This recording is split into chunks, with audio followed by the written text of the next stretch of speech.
Į ką skambink mamai šiandien Stiklinėme bokšte, Renovated Shit studijoje pas kūrėją Agnę Povilonytę. Labas, Agne, net nežinau, kaip tave pristatyti. Visų pirma, kadangi esame pasipuošę tokiomis išskirtinėmis uniformomis šiandien, pasakyk, kaip jos atkeliauja iki tavo klientų ir apskritai, kaip tu sugalvoji jas kurti. Labas, Gitana, labas, Grete. Gal tame ir gimė tokia mintis iš to, kad tai labai paprastas rūbas, bet gali tapti išskirtiniu ir aplinkui mus jų labai labai daug. Ir tai atėjo iš tikrųjų iš mano vaikystės. Mano tėtis dažnai buvo prie staklių, prie visokių rankdarbių darbų, karininkas, gaisrininkas ir tos uniformos nuo mažens mane vis nešė per gyvenimą. Ir aš tik tai jau suaugus supratau, kad gal tai ir yra mano širdies dalis, kurią aš noriu nešti toliau per dienas ir skleisti žmonėm kaip meno šaką ir kad tas autentiškumas yra iš tikrųjų paprastose dalykuose, mūsų darbiniuose drabužiuose ir kurį tu gali nešioti išskirtinai progomis, kasdieną į darbą, eiti pasivaikščioti, važiuoti prie jūros. O kur tu jas gauni, tuos būtent, nes pati turi ir Ferrari, ir Porsche. Mercedes-Benz. Ir kas pas mane, o pas mane BMW? O pas tave? Jo, BMW netgi. Tai kur tu savo pirmąjį kombinezoną nupirkai? Pirmasis kombinezonas iš tikrųjų atkeliavo iš Paryžiaus. Važiavau visiškai... Bet važiavau visiškai su savo pirmąją veiklą į parodą ieškoti baldų gamintojų, tekstilės gamintojų ir vaikščiodama po Saint Germainą sutikau tokią moterį, kuri yra kolekcionierė darbo drabužių ir ten pas ją tiesiog didžiuliai klodai buvo aviatoriaus drabužių ir tada aš dar net nežinojau, kad dirbsiu aš su uniformomis. Tai nusipirkau aviatoriaus kombinezoną, tada grįžau į Vilnių, kažkaip labai jisai man pritiko, visi labai daug klausinėdavo, kas čia per kombinezonas, iš kur. Tada dar kartą parsivežiau dar vieną kitokį kombinezoną, aną pardaviau. Tada šitą vėl, sako, ir man reikia. Tai gerai, sakau, im kažką sugalvosiu, kad ta lengva tėkmė, kad ateitų vėl kažkas tai naujo į tavo gyvenimą. Ir tada kažkaip tai vis po vieną, po antrą tos uniformos keliaudavo pas mane į spintą, kažką aš su jom pradėjau daryti, tai prisiūti rankogalius, kažkokias apykaklės, kišenes, tapyti, kaip ir matosi ant tavo marškinių. Tada susijungė siuvinėjimas, tapyba ir taip vis puošdavosi ir vis jos su laiku vis kitokios tampa. Tai va, ir tada atsirado kolekcionieriai, kurie parduodavo po kelis, tada aukcionai prisijungė, paieškos. Kiek gali kainuoti toks drabužis, pavyzdžiui, dėvėtas kavyti per dieną? Dekoruotas jau, tai priklausomai nuo kiek jis man aukcione galėjo kainuoti, kur aš jį radau, turguje radau, kažkokiam flea markete išvykus. Pradinės, ar ne, kainos? Pradinė kaina gali būti nuo kokių 60 eurų iki kelių tūkstančių. Tai priklausomai, jeigu ten, tarkim, nuperki už kokį 120 eurų, siuvinėjimas, kūryba, tai rinkui gali kainuoti nuo 250 eurų ir į viršų. O kolekciniai konkrečiai kombinezonai, kuo jie ypatingi yra? Kolekciniai kombinezonai yra ypatingi tuo, kad jie turi savo istoriją, yra iš tam tikrų lenktynių, važiavęs tam tikras, pavyzdžiui, Formulės 1 varžybose, senose Porsche lenktynėse, ar jau išvažiavęs į Porsche. O tu ar po šiais sportininkus kada nors jiems kuri kombinezonus važiuoti į lenktynės? Jo, yra iš tikrųjų atėję žmonių, kur turėjau pakoreguoti ir pastilizuoti jau autentiškus, nedegius lenktynininkų kombinzonų. Na, ten iš tikrųjų yra labai daug sudėtingų niuansų, nes tai yra nedegus audinys, jis yra kelias sluoksnis, jis yra, na, toks kaip parka. Taip. Tvirtas labai, jau dabar aš esu su vieno sluoksnio kombinzonu, jis jau ir tai turi formą, turi stovėseną, net sakiau, kad pasipuošiam su uniformom ir atrodo, kad viskas yra gražiau, kai tu stovi ir turi demonstruoji, taip, aišku, Žinok, nustebino, nes aš su tavo švarkeliu išėjau prie jo tą dieną, kad yra labai geras windbreakeris, nes visiškai nejutau vėjo. Mano vyras sako, ką tu galvoji, čia Porsche striukė, tai aišku, koks medžiagos tankis. Turėjau radus labai seną jachtų gamybos kompanijos kombinezoną, tai draugė pasipuošė į vestuvės. Buvo netikėta ir labai smagu. Visokių istorijų yra tie kombinzonai. Bet Agne, tavo šitie kūriniai iš tikrųjų yra fashionistams, ar ne? Daugiau. Kaip apibūdintum savo klientę? Kas išdrįsta šitą rūbą dėvėti? Išdrįsta, mano tikslas yra, kad tai nebūtų toks geidžiamas dalykas. Man labai sunku gyventi su ta pirmąja greita mada, kur jinai tiesiog labai keičiasi. Mano tikslas buvo, kad tas drabužis jisai būtų tavo spintoje ilgiau, kad jis užsibūtų ir tu norėtum su juo eiti iš sezono į sezoną. Gal tu patobulinsi jį dar pati, gal atsiras noras man jį atgal atnešti, kad jisai gautų dar kažkokią kitokį vaizdą. Tai su ta fashionista irgi taip pat galima labai gražiai suderinti su kiekvieno sezono tendencijom, bet pagrindinis tikslas, kad jisai tarnautų.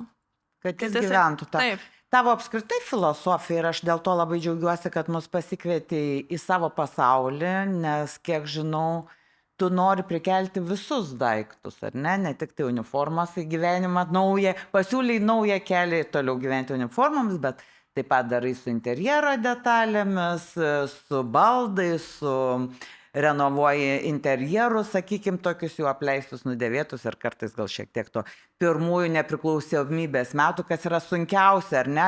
Prikelti yra daug sunkiau negu naujai įsirengti. Dvigubai sunkiau.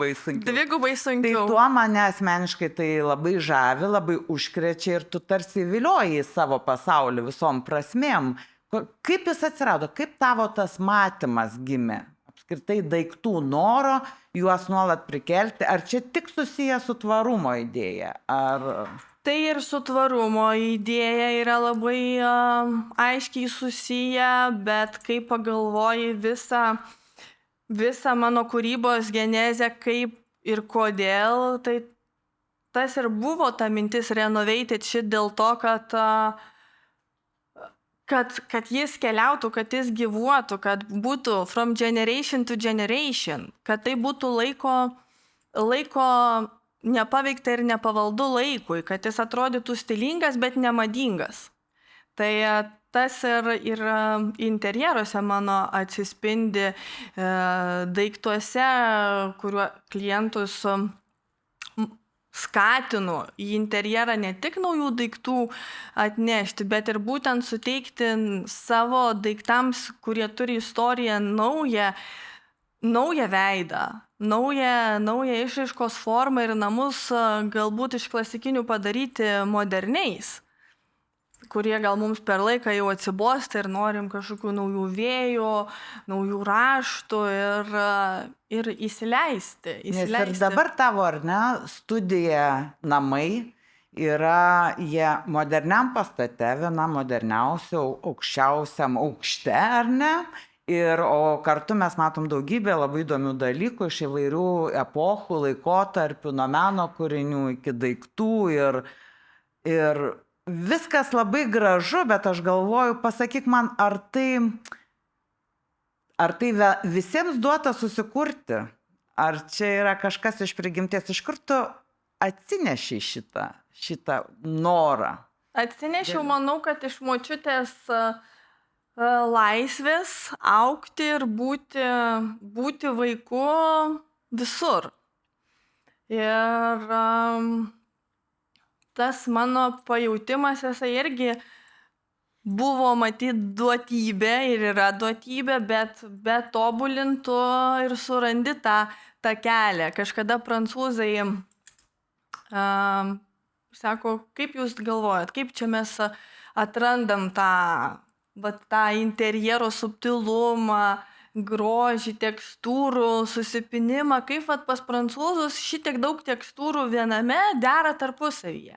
Ir tas kažkaip labai man įstrigo, kad kiekvieną kartą mes turim padėti daiktą į tam tikrą vietą, o gal į kitą vietą ir pažiūrėti, kaip jisai atrodo. Ir tas bandymas, jisai sukuria mums smegenyse pasitikėjimo jausmą, kad tu per laiką... Ir labai daug kartų... Taip, labai daug kartų tu jau tada supranti, kad pamatau šitą daiktą, puikiai tik su šitu. Arba galvoju, pamatau interjerą kliento, galvoju, norim pakeisti, atsinaujinti. Gerai, šitą pervilksim, šitą nupirksim naują ir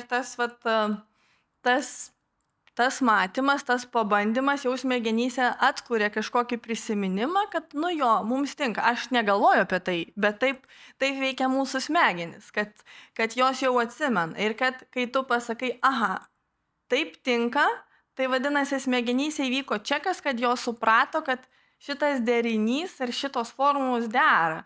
Ir paskui jau pats srautas tau atneša atsakymą, ką tu turi. O kodėl tada mūsų namai, visų butai, aš tiesiog dirbau žurnaluose, mes daug fotografuodam interjerų, daug prabangių, įdomių, sakykim, tarsi naujų, gal sakykim taip, naujų.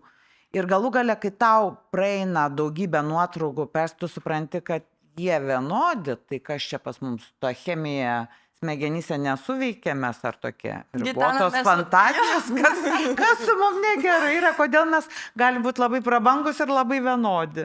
Tai čia ir yra tas suvokimas, mes užaugę esame ant 4 baldų komplektų. Aš neatsimenu, kaip jie vadinasi, bet buvo sekcijos, ar ne, ir kiekvienuose mūsų namuose mes turėjom panašių dalykų ir interjero specialybė jinai yra ganėtinai nauja. Ir mes tik jau dabar esam pamatę, pažinę ir norim parsinešti tų naujų kultūrų į savo namus.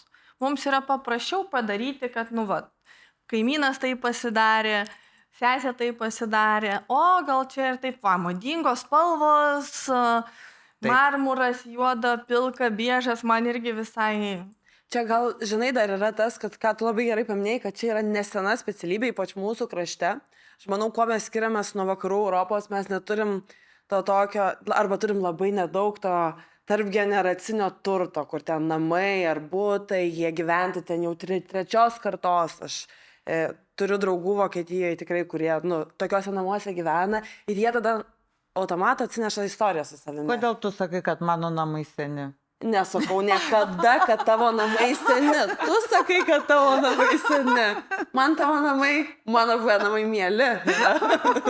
Tai apie tai yra, kad ta istorija nešasi. O mes dabar, kadangi gal tik pirmos kartos ar antras įsirenginėjom, jau mes dabar jau užsidirbom tiek, kad galim pasisamdyti dizainerį ir norim įsirengti. Ir mes manau, kad norim įsirengti tobulai. O kas yra to? Mes nenorim padaryti klaidos. O kai darai drąsesnį sprendimą, yra ta klaidos galimybė. Bet nereikia jos bijoti.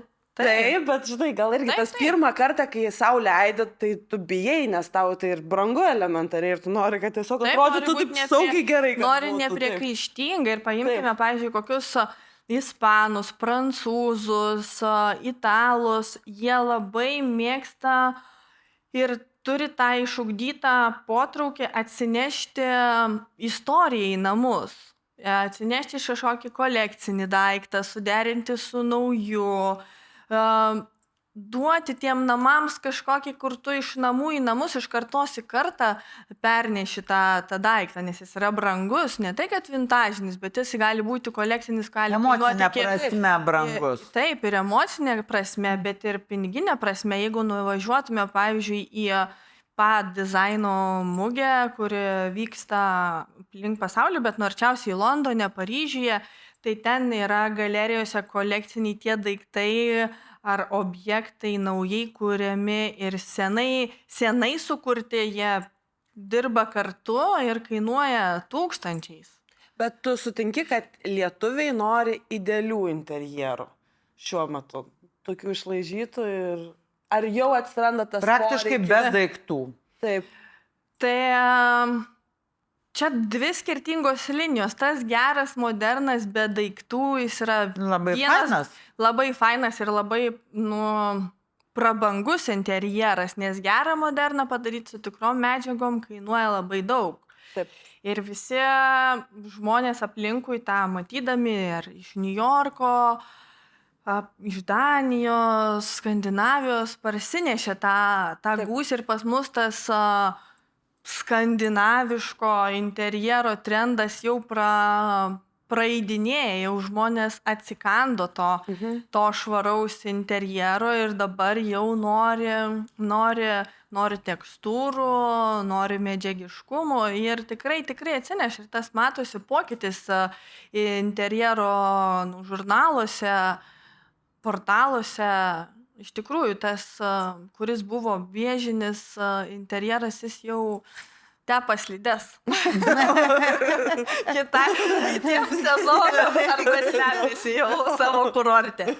Nes man tai bendras toks įspūdis yra, kad tas labai suvienodėjimas tų interjerų ir nesvarbu, kokios net kainos kategorijos gali būti padarytas paprasčiau ar prabangiau, bet labai tokia yra keli tokie štrichai, kas pas visus atsispindi. Tai vat, man įdomu, ar čia tiesiog fazė tokia, kad labai buvo stipriai užėjusi mada. Man atrodo visai, kad mes kaip lietuviai linkę esam labai taip pasiduoti toms madoms. Taip, bet stipriai, čia juk ta gal mada visur yra. taip. Bet gal visur taip. Mada jinai tam ir kuriama, kad mes pasigautume pasigautume trendus ir eitume kažkuo. Bet namai toks didelis dalykas trendui pasigauti. Kažkaip... Tai mes jį ir bet kuriuo atveju pasigaunam spalvas. Taip.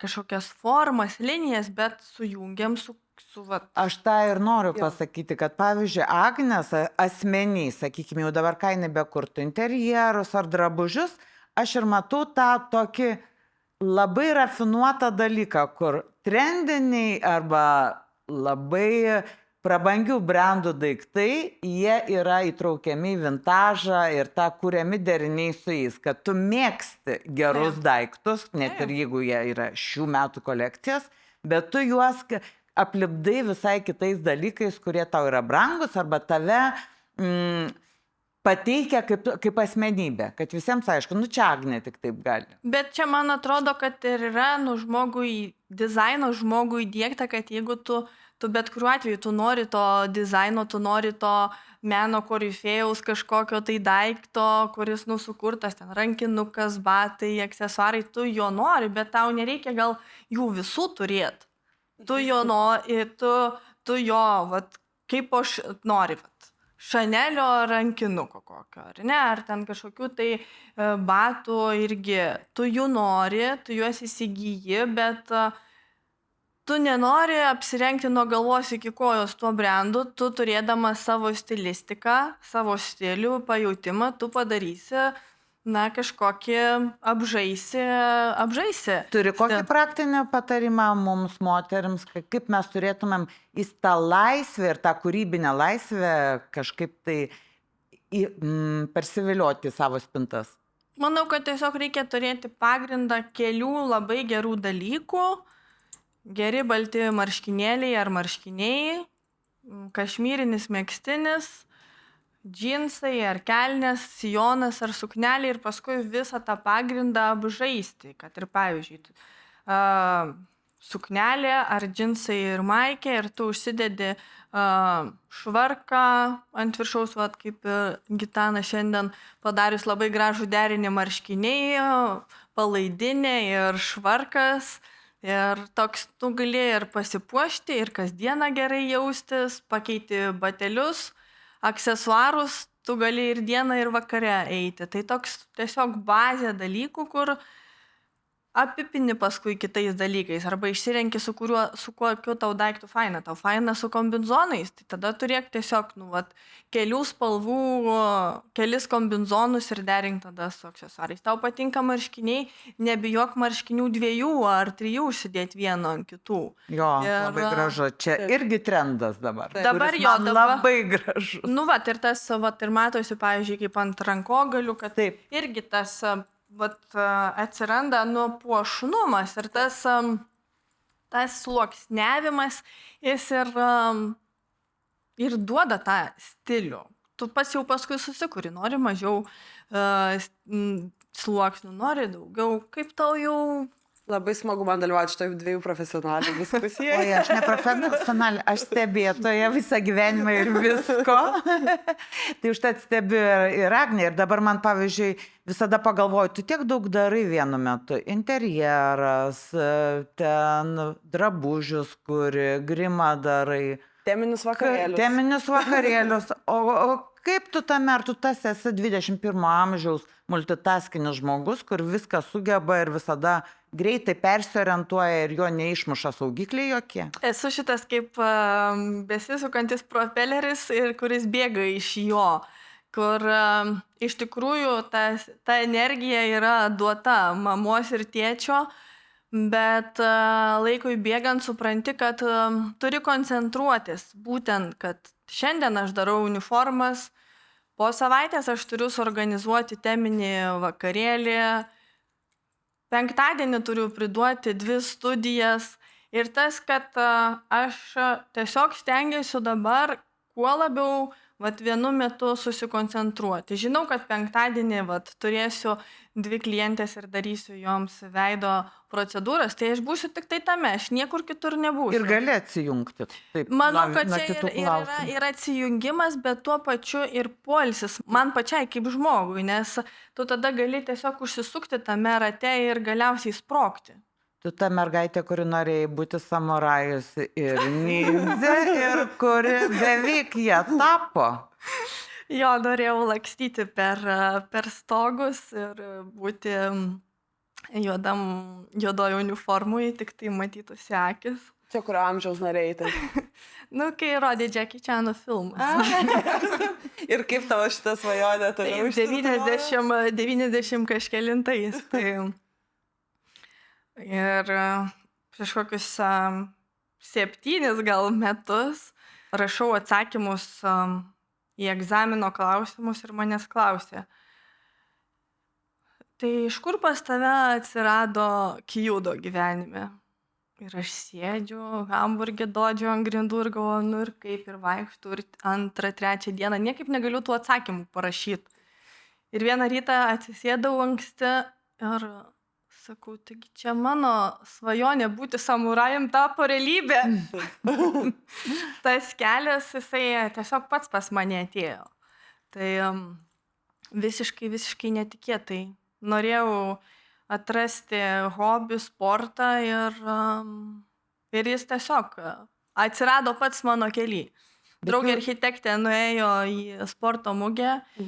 Ir turėjom kartu šiaip eiti, nes abidvi norėjom iš sporto surasti ir nežinojom, kuo čia mes norim užsimti. Ir aš tada išvažiavau į Paryžių komandiruotę ir jinai nuėjo, grįžta, sako, Agne, radau tau sportą. Sakau, negali būti, kaip čia tai įmanoma. Mane sportininkiai sportą surast. Ir jinai atsiuntė man nuorodą. Ir kaip tik kitą dieną buvo mano gimtadienis, buvo tikslas gimtadienio proga surasti naują veiklą ir kitą dieną aš jau buvau ten treniruočių salėje ir jau 10 metų esu su lanku. Bet Lietuvoje su lanku netiek daug šito sporto atstovų, apie 20, ar ne? Mūsų yra šita, manau, mažiausia federacija, kokia įmanoma. Lietuvoje, ar ne? Jo. Tai jo, mūsų yra iki 25 kokių žmonių, kurie turi lanką, ilgiausią pasaulio lanką. Tai jis yra plonas, ilgas 2 metrų 5 centimetrų, jis yra tiesus ir kai tu jį įtempi, jisai išsilenkia ir yra vyriškasis pradas ir moteriškas pradas ir templė sujungia visą šitą į visumą. O pagrindinė žmogui, kokia ta filosofija šito sporto, ką jinai suteikia? Visą laiką būti sąmoningu. Aš ir klausiu, nes labai daug šitą sportą kultivuoja ir vyresnių žmonių. Ir sensėjai visą laiką tą ir pabrėžia, kai kitų paklausia, sakau, tai kur čia tas longevity, kur ta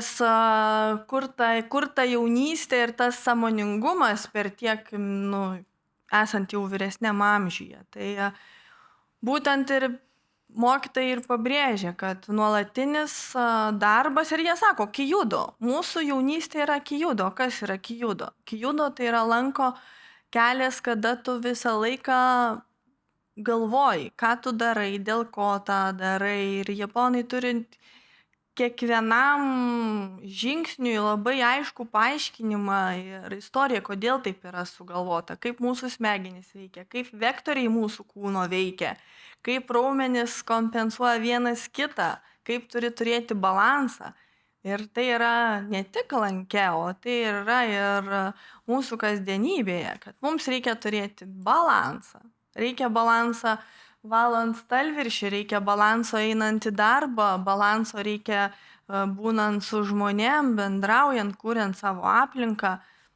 Niekur mes be to balanso nenainam. Taip ir ir mūsų kūne, ir esant balansui smegenyse ir kūne, mes turim tą variklį. Ir kaip tau sekasi tą filosofiją perimti į savo gyvenimą kasdieninį? Kaip ir visiems ups and downs. Ar būna? Ir vėl nuslysti. Ir vėl Pyksti, kada nors pyksti tu. Tai aišku, kad pyksti. Ir manau, kad čia žmogiška yra. Mes net juokiamės, kad mūsų sportas tai yra sadistų sportas. Mus net mokina, kad nepataikyti, o atlikti techniką taisyklingai. Ir kai tu padarai taisyklingai, tai tu tikrai turėsi tą hit į patį centrą. Tas pataikymas ir šūvis bus, tavo strėlė bus taikinio centre. Tau sekasi?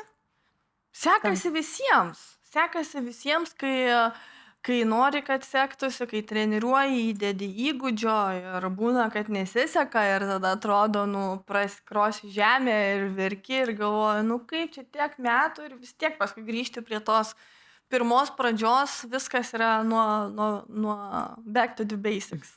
O tu jautiesi daugiau tokia lokali ar pasaulio pilietė? Nes daug važinėjai, daug net ir projektų turi, vieną bent jau, kurį girdėjau, turi Paryžiuje, ar ne? Ir nežinau, kaip klientai matyt lietuviai, tu su lietuviais važiuoji ten apsipirkinėti ir ieškoti detalių kažkokių interjerų. Ir baldų, ir detalių. Aš labai esu mylinti Lietuvą. Labai mėgstu keliauti, labai myliu Paryžių. Kuo toliau, tuo labiau suprantu, kad Europoje yra mano rajonas, į kurį noriu nuvykti ir parvykti. Ir gamtos irgi norisi, bet norisi ir nuvažiuoti į Paryžių, kur širdis atrodo dainuoja ir vėl tada grįžti atgal į Vilnių, į savo mažą ratą, kur viskas yra labai labai mažu atstumu ir labai mažam rate. Ar patinka tau gyventi taip mieste, stikliniam pastate, tokiai modernistinė erdvė ir vis dėlto gal nori? Verkiau, kai sakiau, kad kas mane neša į šitą galerą. Kas neša mane į šitą stiklinę erdvę, bet kažkaip tas erdvės pojūtis ir pati erdvė padiktavo ir leido įgyvendinti svajonę, kad nebebūčiau šaurume, o turėčiau studiją, galeriją ir šaurumą viename. Kad nebūti nuo kažko priklausomam, o kad tu turėtum savo tokią kūrybinė erdvė, kur gali su skambučiu pasikviesti ir priimti žmonės ir jie čia gali įsigyti baldų, gali įsigyti paveikslų, gali įsigyti audinių. Mes kuriam namų tekstilę, kuriam užuolaidas, kuriam lovatieses ir kuriam namų jaukumą čia. Ir nereikia mums susitikti prekybos centre ir turėti 100 pavyzdžių, kokia mano buvo prieš tai patirtis, kada dirbau su baldais ir tekstilė salone ir kada mes pristatinėjom savo partnerius būtent taip kažkokiam interjero centre. Ir noras buvo, kad tai būtų kaip concept storas, dizaino parduotuvė, bet tuo pačiu ir aš niekur galėčiau iš ten neiti. Kaip vyras toleruoja savo concept store namuose. Aš dar šitas klausimas geras, bet tuo pačiu, kad vienu kartu atsakytum ir kad kadangi tobulini žmonės, kėdes, stalus, kilimus, kaip tobulini vyrą ir tuo pačiu, kaip jis reaguoja į concept store tavo. Ar vyras tapo tavo kampanijos dalimi? Tikrai nesiuva su manimi ir tikrai netapo. Ir labiausiai, man atrodo, sunkiausiai pasiduodantis artimiausias žmogus, tai yra vyras kažkokiam tai pokyčiam. Bet procesas pats, man atrodo, ir yra smagus pažinti vienas kitą ir kažko išmokti ir keisti. Bet viskas yra nuo mūsų pačių. Tikrai vyro nepakeisi, kol pats nesugalvosi, kad tu nori pokyčio. Labai ir aš pati mėgstu paaiškinti, kad ne, žinau geriau ir kad tikrai. Taip, aš tikrai žinau, kad aš žinau geriau, bet Tu ir žinai geriau. Bet kiekvienas, nusprendžia, kol nepereina savo to patirties kelio, kas jam yra geriau. Paskui, kai iš šono pastebės, gal ir tikrai taip. Ar jis pasikeitė būnant su tavim? Čia gal jo reikėtų paklausti. Bet tau pačiai atrodo, kokį sutikai ir kiek jūs metų kartu esate? Mes 3 metus kartu. Jo. Ir taip, Simas tapo estetiškai subtilesnis ir jautresnis detalėm, negu buvo gal prieš tai. Labai gražiai pasakei, tikrai. Čia mūsų visų tikslas.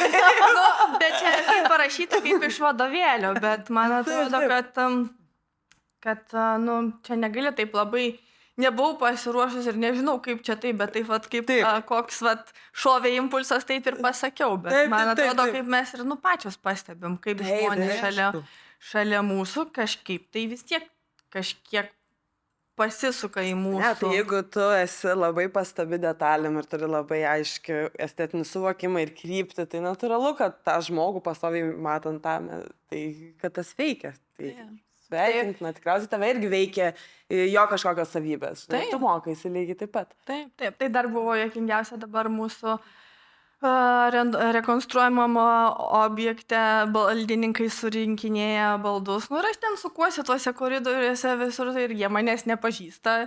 Ir aš jų nepažįstu. Ir aš jiems ten viską aiškinu, kaip ten ką padaryti. Sako, jūs gal darbų vadovė? Sakau, dar ne, bet tikriausiai galėčiau būti. Sako, tu matai viską, atrodo, kaip per smulkiausią plauką, kad kaba ar ten nelygiai, ar kažkas kliba. Ar sako, žmonės tai pastebi? Sakau, bet mano yra dalykas, kad tas daiktas, kuris yra mano kuriamam interjerai, jisai būtų vietoj ir tarnautų kaip elementas grožio ir praktikos. Žinai, aš visą laiką tokiais klausimais, kai manęs klausia, nes matau, mes labai skirtingos, bet skirtingos srityse tas perfekcionizmas kažkoks ir taikis atsiskleidžia, tai aš visai galvoju, man reikia, kad būtų tiesiog, jeigu nors vienas pastebės, tai jau pastebės. Gal nepastebės 99, bet vienas pastebės. Tai jeigu aš matau, tai visą laiką turi būti atsigali. Taip, ir norisi, tai ir tada pati savo jauti, kad tu, pastebėjai, padarai kažkokį išskirtinį sprendimą ir kad ir kitam tai ateis. Ir dabar sukūriau užuolaidas, didelius marškinius ir kelnes iš skirtingų audinių. Ir aš taip jau džiaugiuosi, bet tyliu jau nieko nesakau. Ir galvoju, tai pažiūrėsiu, kaip aplinka reaguoja. Tai vienas sako, o Dieve, kaip gražu, kaip čia taip, koks fainas sprendimas. Sako, nu aš tai taip namie tikrai nedaryčiau. Ir kažkokia nesąmonė, tai kur užvaldos normalios. Ir tada mokinuosi save, kad Agne, nereaguok, čia tik jo nuomonė yra. Tik jo nuomonė. Tau gražu, juk tai yra tavo kūrybinė išraiška. Ir tau patinka, tai tu juk ir duodi žmogui, kas tau patinka. Neduodi iš kažkokio skausmo ar ten pykčio. Neteina. Jinai ateina jau kūryba tik tai, kai tiesiog jinai eina per tave, jinai eina per mane ir aš ją atiduodu žmonėms. Ir kaip sureaguos, jeigu vienas sureaguos, kitas sureaguos, tai tu jau gauni tą kūrybinį paskatinimą veikti. Na, aš nemanau, kad tu esi tokios labai plačios auditorijos kūrėja vis dėlto. Ne, aš tikrai... Labiau, manau, ieškai savo tų žmonių, ir jie tavęs ieško. Tampa viskas, ar ne? Nes galų galia tas renovacinis dalykas, ar tai balda, tu jeigu tu renovuoji gražiais audiniais, tai nėra pigusis kelias. Ta prasme, kad jeigu mes paliekam seną daiktą ir jį atnaujinam, tai nėra tai, kad taip mes sutaupome, ar ne? Dažniausiai. Čia ne apie tai kalba. Ne, galime, aišku, pasirinkti kažkokius sintetinius audinius, bet ar mes norėsim ant jų leisti laiką? Juk kiekvienas atsisėdęs, kuris, ypatingai moteris, yra sensorik jautrios, tai mes, tiesiog, bus mums nefaina liesti sintetinę pagalvę ar dėti galvą ant sintetinio audinio. Mes norim, kad ta sensorika mus džiugintų ir tu renkiesi automatiškai. Tada jau renkiesi dizainą, renkiesi gerą sudėtį, renkiesi raštus, kuriuos sukurti kainuoja ir automatiškai tai tampa dizaino elementų. Ir paskui jau aš net pati pastebiu ir klientai pastebi, ar ten dizainė irgi sako, pas tave pristatymė šitas ten audinys, šitas mačiau ten sofą, vieną kitą ten viešbutį, restorane ir jisai automatiškai, kaip keliauja ir tu paskui atkreipi dėmesį. Ir kad jisai kainuoja ir kainuoja kartais daugiau už naują baldą, bet čia man atrodo ir yra gražu, kad tas baldas su tavim keliauja per gyvenimą ir atneša kažkokią naują nuotaiką. Čia ne mūsų skirelis, geri patarimai pigiai, čia mes ne apie tai, mes apie tavo pasaulį, apie tai, kad norisi kažkaip ir pavydu šiek tiek gerąją prasme, kad žmogus taip sunkiai išmušamas iš savo tikėjimo, iš savo tuo, kuo gyvena. Tai kokios čia tavo savybės lemia, kad tave kritika mažai išmuša, ar ten nepasitenkinimas? Iš kur jos atsirado? Iš vaikystės? Ar čia Panevėžys užgrūdina? Nes aš kartais manau, kad mane užgrūdino Panevėžys ir man tie minkšti pukučiai, ta prasme visada. Neturėjau rožinės suknelės, įsivaizduojat? Kokia yra trauma man gyvenime padaryta? Aš neturėjau barbės ir neturėjau rožinės suknelės. Augau su 17 pusbrolių ir praktiškai vieni bernai. Ir Panevėžys, iš tikrųjų, Panevėžys ir tie laukiniai vakarai, kada buvau ten, tai jie matyt ir suformavo tą išmoko mus elgtis, išmoko gaudyti pavojaus signalus, reaguoti ir labai sunku žmonėm paaiškinti. Aš atsimenu, kai atvažiavau studijuoti į Vilnių ir ten kažkur tai kažkas tai kažko bijo, ar išeiti vakare, ar aš sakau, jūs ką, mes tą darėm Panevėžy, su visam tom istorijom, ten tulpinių ir taip toliau, jie gyveno šalia mūsų namų ir tam pačiam kvartale mes sportam toj pačioj sporto salėje, bet tu išmoksti, kaip sakau, sensoriai dirba ir pavojaus signalus skaitai ir tu žinai, kaip elgtis tam tikroje situacijoje ir galbūt dėl to ir nesam tokios jautrios, ar ne? Jautrios, mes esam jautrios, bet kritikai, ten heitui, eina visi velniop, mes pačią žinom. Gal net nebūtinai, kad nesat jautrios, aš aišku negaliu kalbėti už jūs. Mes jautrios tai, kad tu vis tiek mokai eiti toliau. Žinai, tiesiog tai yra, egzistuoja viskas gerai, bet tai tavęs neapriboja, neužgniaužia kažkaip, tiesiog net gal varo labiau, žinai, kad tu... Manau, kad mes esam labiau atviros ir mes, žinom, kad mes, turim save saugoti, bet mes tikrai einam, Ir mes matėm visus tiesiai. visuomenės sluoksnius, mes matėm iš labai arti, nes tuose mažesniuose Lietuvos miestuose būtent viskas yra arti. Taip, Vilniui tu gali užsidaryti savo fainam burbulę, va, kaip mes trys ir mums labai smagu, ar ne? Šnekėti, bet šalia gyvena ir kiti burbulai ir jie galbūt net nesupranta, apie ką mes čia šnekam dabar. Na, aš čia tokia jaučiuosi tarp jūsų dabar Vilnietė tokia. Užaugas šitam pasaulėlį dailiau.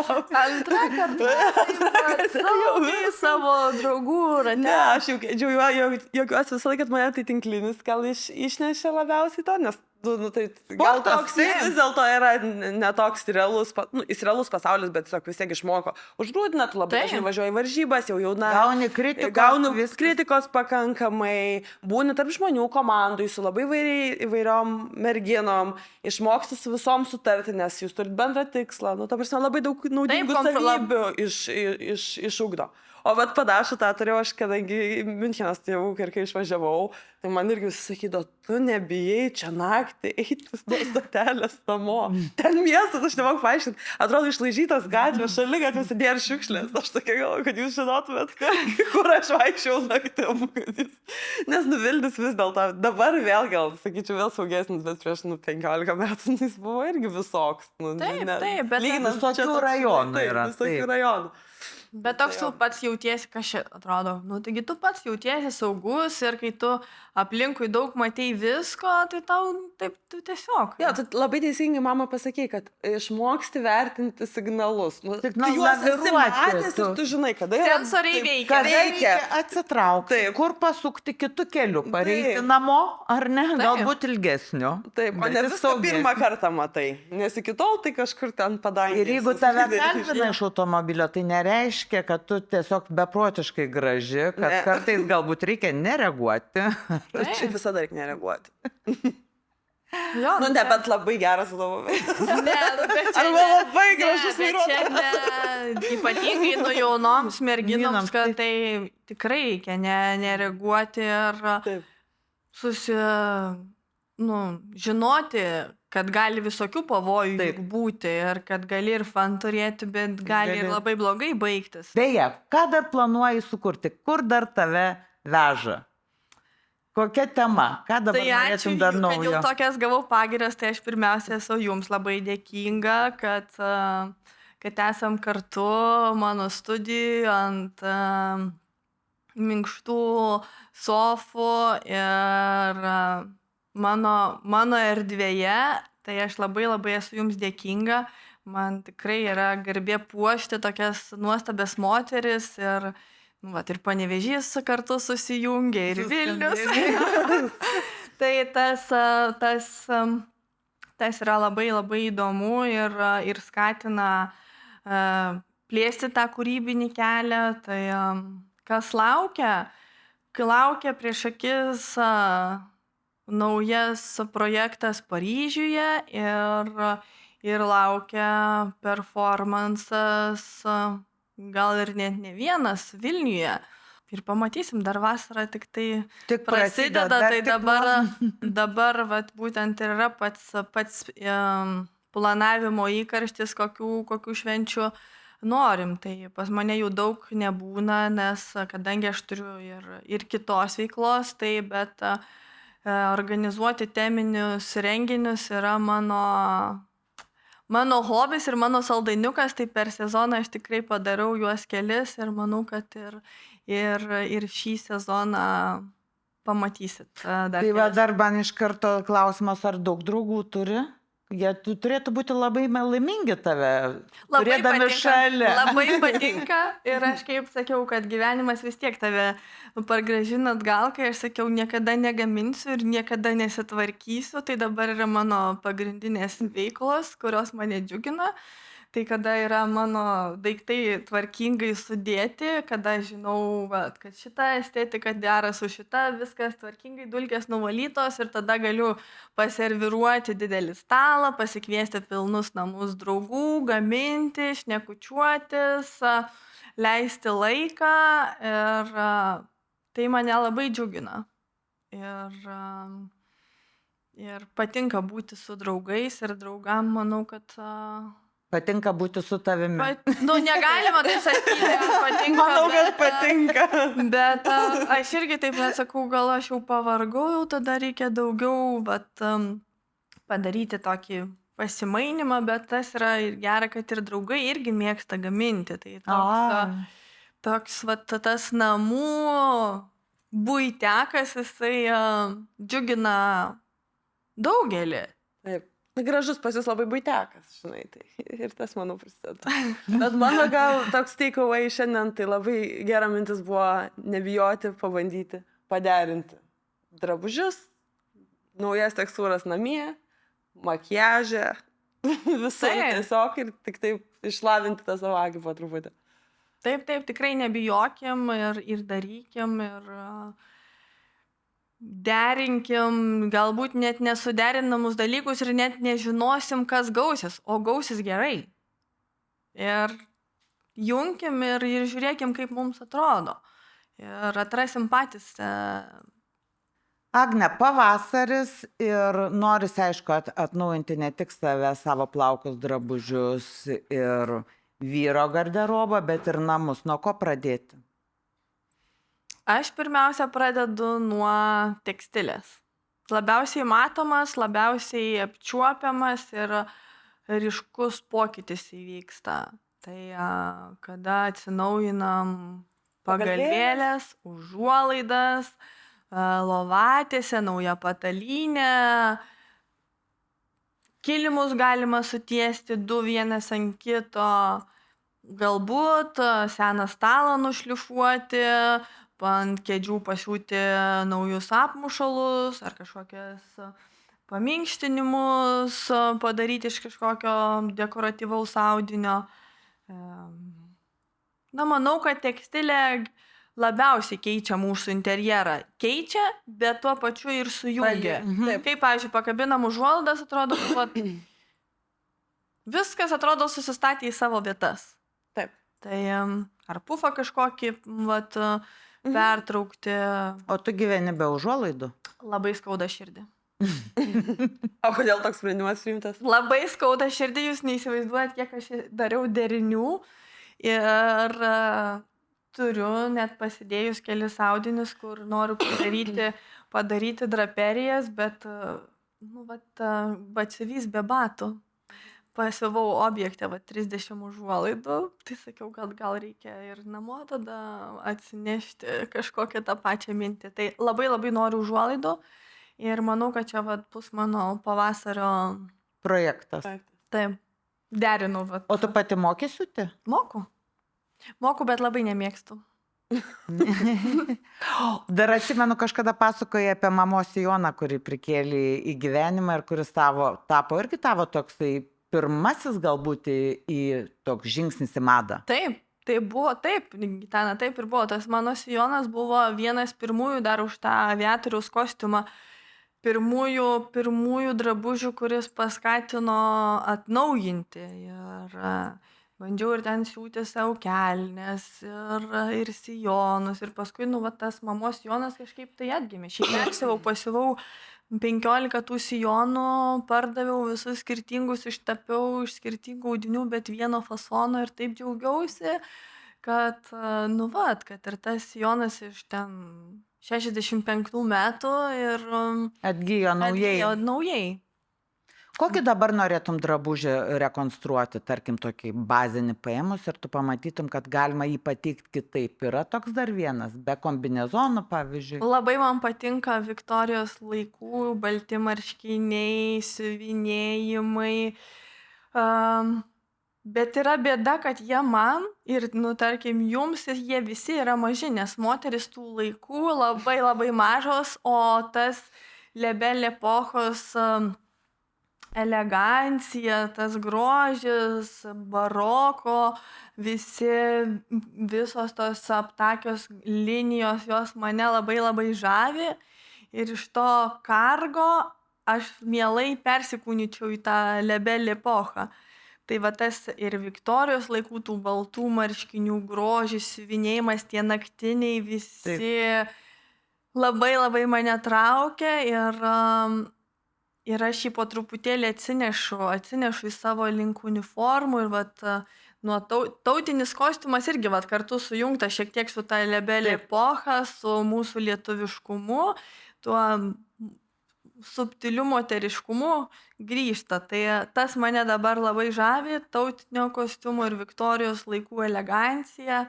Kažkaip vat veda mane. Sutinkat, kad moteriškumas tos dailus grįžta? Taip. Jis yra ir interjere, ir drabužyje. Viskas minkštėja, viskas. Labai. Ne? Gal tai ir karai, ir nestabilumas pasaulyje įnešė, kad mes vėl jaukumo pasilgom ir nebeišgrubinti kažkokių formų. Taip, norim šilko, norim gipiūro, norim siuvinėjimo. Ir labiausiai tai vat gaila, kad La Perla bankrutavo.